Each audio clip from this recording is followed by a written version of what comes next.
Welcome to Inside Tech by MediaTek, your source for deep dives into embedded and consumer technology. This episode, MediaTek VP of Computing Platforms PD Rajput joins Moor Insight's principal analyst Anshel to explore how MediaTek is powering the next generation of computing, from the DGX Spark personal AI supercomputer to the rise of edge computing.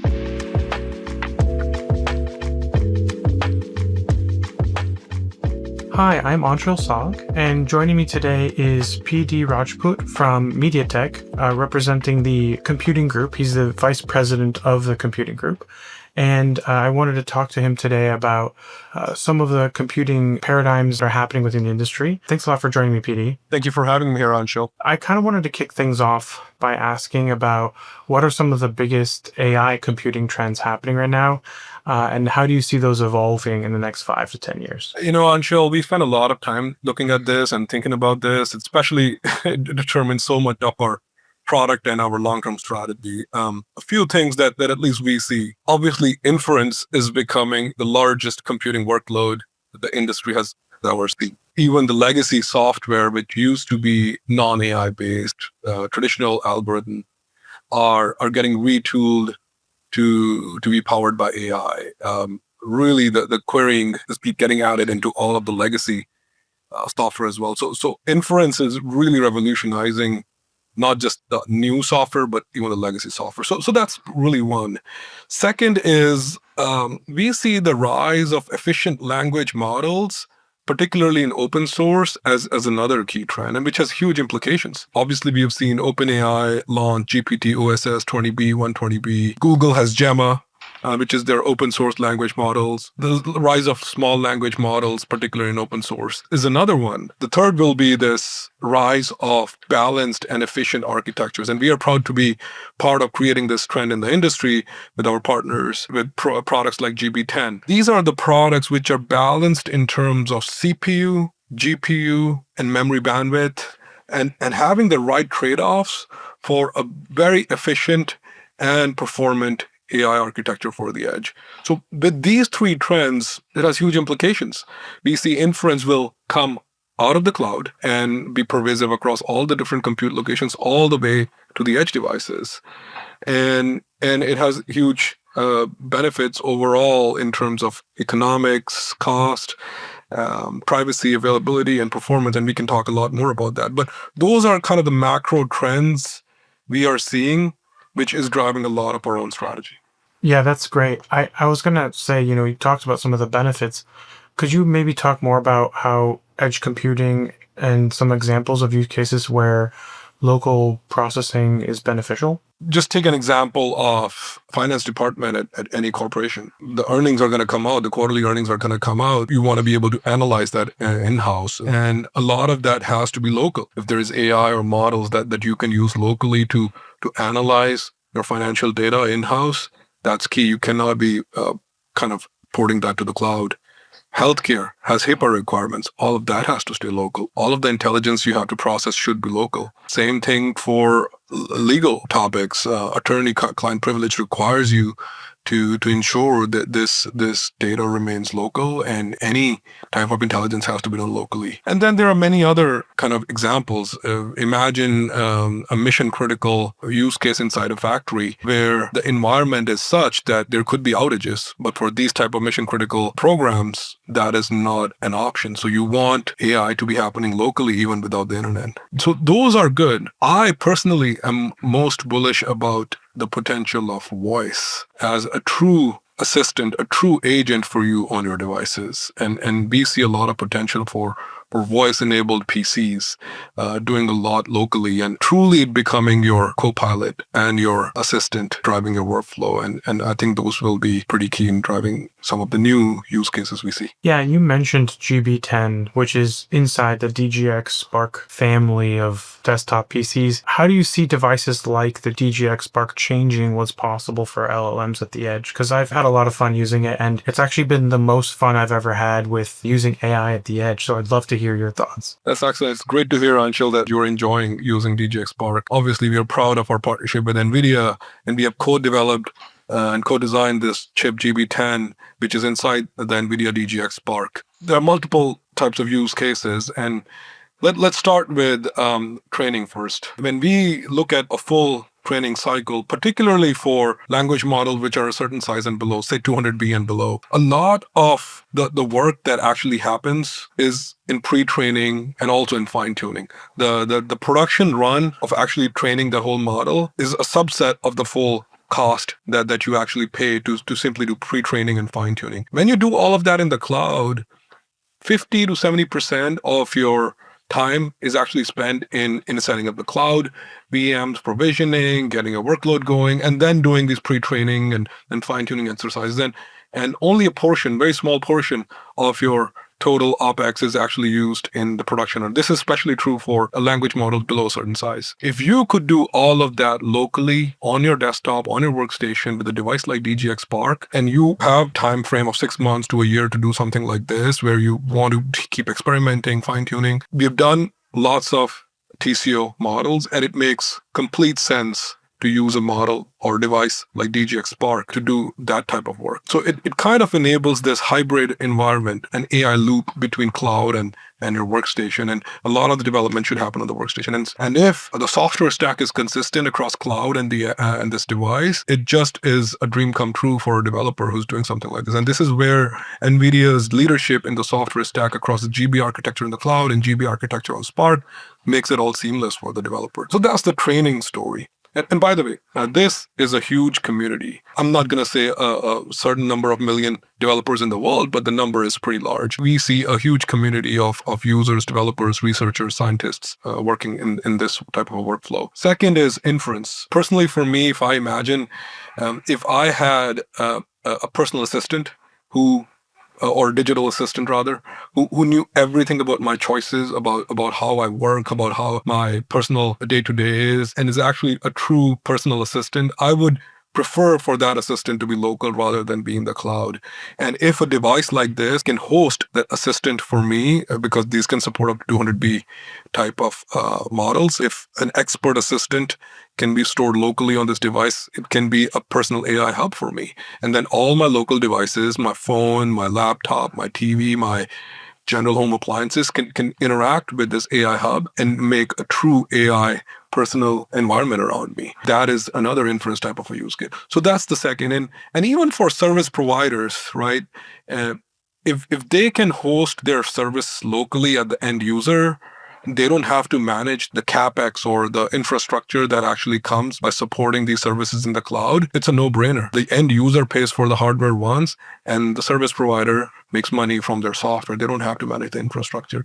So a lot of this makes total sense, even from an economic standpoint. So we believe this is the start of a revolution in the edge AI. And I think we all believe that edge AI is the next frontier. Yeah, like I said, I'm a big fan of what the DGX Spark represents. And one thing, I use a lot of GPUs in my day-to-day, and those are pretty power hungry. So I was curious if you could tell me, like, how efficient is a DGX Spark versus, other inference or training solutions? Yeah, I mean, it's a 1 petaflop of performance all within a full device, which is about 240 watt, and the chip itself is about 140 watt. It can plug into your standard wall outlet. Imagine this kind of performance. You would require kind of like a mini data center type of an environment to plug in just a few years ago. And this is amazing thanks to NVIDIA and their amazing technology leadership and our partnership with them. We are able to bring this kind of technology in a workstation form factor. Yeah, and you mentioned inference and training, but what are some of the ways that someone might be able to take advantage of DGX Spark specific to certain industries or applications? Yeah, I would just go back to my other use cases that I mentioned earlier, right? Finance department at any corporation should be using it to analyze their internal finance data. Same thing for healthcare, insurance companies or hospitals doing analysis on local data, legal departments in the companies. I believe those are the same use cases that apply here. And obviously, the developer community is out there. I mean, we are looking forward to see what magic they can create with this. Yeah, I was going to ask, do you see any future applications, next gen, evolving industries that might benefit from it that aren't legal or medical? So there's a lot to be discussed when we talk about edge AI. It's not just legal, medical, healthcare. like I mentioned, as language models become efficient and open source becomes a thing, the economics make sense for a lot of AI to happen outside of the cloud. And that opens so many possibilities. There are many locations outside of the cloud. There's obviously on-prem data centers.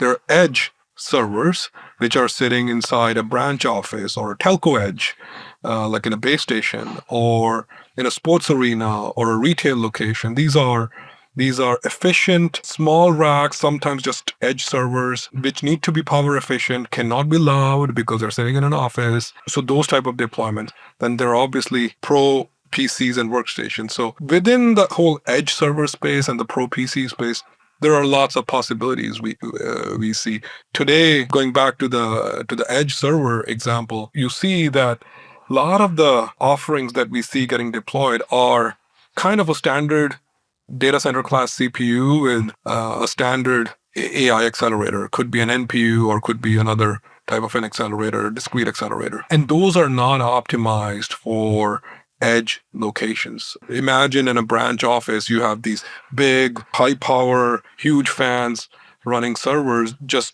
to run some local AI that you want to, and it's not convenient. The power efficiency, the architecture, the cost are not optimized for that location. We believe Spark creates this interesting category where suddenly devices like this, which are power efficient and performant and support the AI stack, are suddenly the new type of an architecture that helps service this location better than any other solution has in the past. And we believe there is an opportunity for this to grow meaningfully. And moving beyond DGX Spark, what are other computing innovations that you're excited about? So generally across the computing space, there is a lot going on. In fact, it's interesting. I was just thinking about it the other day. In 2019, Dave Patterson, while getting his Turing Award, mentioned we are entering a golden age for computer architecture.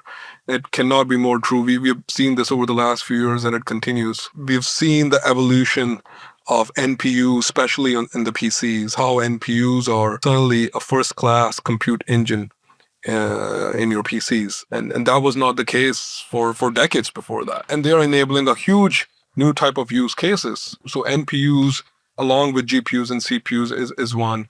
I think we have seen the role of memory kind of even get bigger and bigger. Obviously, I don't want to undermine what memory stands for, but it really used to be compute drives the performance. But now with inference and with inference time reasoning, how you balance your choices on memory bandwidth versus compute has a huge implication on the final product. So now it's about balanced technologies in the computing platform that you have. That's at the silicon side. Because of so much compute coming in, the chiplets architecture is pretty much the standard now, which leads to advanced packaging coming on to your standard client architectures. So that's new. Moving up hardware to software, language models are becoming the new platform. In fact, we see that the OSs themselves are bringing inflow AI, integrating SLMs as part of the standard OS, which actually is leveraging these unique IPs that we have in our silicon. So that's at the platform/OS level. And then at the application level, there is a lot of innovation too to enable this type of use cases. We have seen the rise of co-pilots and assistants. Some of the examples we've been seeing are obviously in coding agents, which today also mostly run on the cloud. But with the rise of MCP, Model Context Protocol, enabling an efficient way for applications to talk to local data on your PC and the local model on your PC, we see a breakthrough that could happen for local AI. And I will keep going back to how much potential voice has to become your true assistant in your day-to-day PC workflow, be it for personal or for your enterprise use case. Yeah, and you brought up SLMs as part of the operating system. So, I want to talk a little bit about PCs and what are some of the innovations you're seeing in that space? Let me break it down into two parts. One is happening from the silicon and the OS side, and second is from the OEM side. So I talked about silicon and OS, right? We talked about these heterogeneous architectures, advanced packaging, and we talked about how OSs are even kind of becoming more smart and enabling these agents as part of the standard platform. On the OEM side, it is finally an era where OEMs have an opportunity to differentiate. Traditionally, in the PC ecosystem, generally the machines have been differentiated by battery life, form factor, display quality, and OEMs have taken leadership based upon their channel strength, their enterprise relationships, their ability to service their customers. But from a technology standpoint, power has been held back into the platform, which is OS and silicon. AI is finally opening the doors where there is an opportunity for OEMs to differentiate based upon their own use cases. They can customize the models on the devices based upon their target user. So that's one. So I expect OEMs to hopefully start differentiating even more at the use case level. Secondly, and this is what we believe, we really excel. MediaTek has this DNA of building custom platforms for our customers, and we kind of make bespoke products. In this golden age for computer architecture, we see a future where OEMs and where the customers would be looking to build even custom silicon, not just custom software for their differentiation. And that is a journey we are looking to be part of with our OEM partners. You talked about custom silicon, so I'd love to hear a little bit about what are some of the considerations that go into designing an AI chip for whatever platform it might be. I go back to my early days in this industry when we were on this cadence of we have the CPU and we have the GPU, but it's really all about the CPU. And let's just keep improving performance generation over generation. And then the Moore's law would ensure that there is like an exponential factor to improvement of that performance, and software would just run better every year or every 2 years. The world is a lot more complex now, and it's not just about improvements in CPU or adding a feature here or there within the CPU architecture. It's about ensuring what are you building this silicon platform for, and what are the choices you need to make for it to be the right platform for that use case. So it's a choice between CPU, GPU, NPU, and memory. And how you make those choices has a huge implication on the cost. And I'll talk about the cost a little bit more. Those balanced trade-offs are critical. They can make or break your product. And if somebody makes a wrong choice today and silicon comes out 3 years later, which is generally the time frame, the industry would have probably been very different. So there is dynamics in which we work with where the choices today could be wrong for the silicon coming out in 3 years from now. And how do we ensure future proofing in this? And software is changing so dynamically that these trade-offs are very complex to make right now. We look at that as one vector. Second is where the software is going to be in a few years from now. Third is, I talked about cost. I think cost, in my opinion, is playing a hugely important role now in how we are looking at our roadmaps. And with the rising production costs across the supply chain, we cannot just keep making chips more expensive. And there's a lot of innovation happening in business models and choices on what goes on the most expensive node versus what can stay back on the previous node, and what is the right kind of a cost profile for our customers. So third is the cost. And I have to add this fourth angle, which is the methodology, the mindset that you have in developing this chip. If the system software, the drivers, the tools, the working with the developers is key, because if the world shifts within the 3 years of silicon development cycle, your software will be your savior. So how you are able to use the software or have a hardware-software co-design methodology to ensure that by the time this platform comes out, you have been able to use software effectively to get the most out of your chip while still being a leader in the new paradigm that you're launching this chip in. So across these four vectors, it's a complex set, but this is where all the fun is, and all of these are considered as we not just define the product, but execute the product all the way to launch. In the process of making all those considerations, how does MediaTek work with its industry partners to deliver that success and execution? I feel very proud to be part of MediaTek. We have a lot of great technology in the company. That's what has led to our leadership in the smartphone space and in many other areas where we are number one, including ARM-based Chromebooks. We have a leadership NPU, CPU, GPU technology and implementation in these products. When we look at going into a market and we believe that this market, we can differentiate only if we partnered rather than built in-house,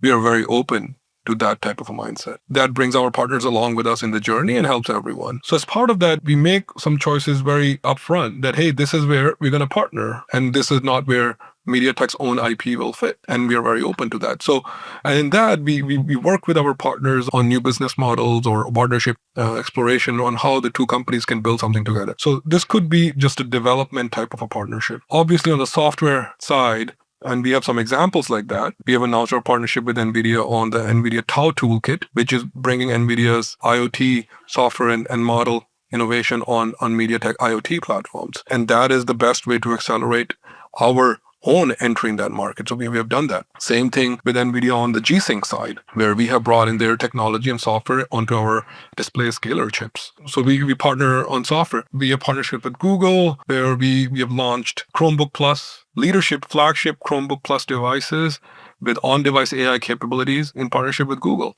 So we have software partnership. And third is we think about go-to-market partnership. Where is the right channel partner that we can work with? And we have partnerships with our retailers and reseller channels to drive an effective go-to-market across many segments, including PC, IoT, and others. So partnerships and ecosystem engagement is core to our development all the way to launch, and we look at it holistically. Great. Thanks a lot for answering all my questions. This was really fun. Yeah, for sure, Anshel. Thank you for having me here.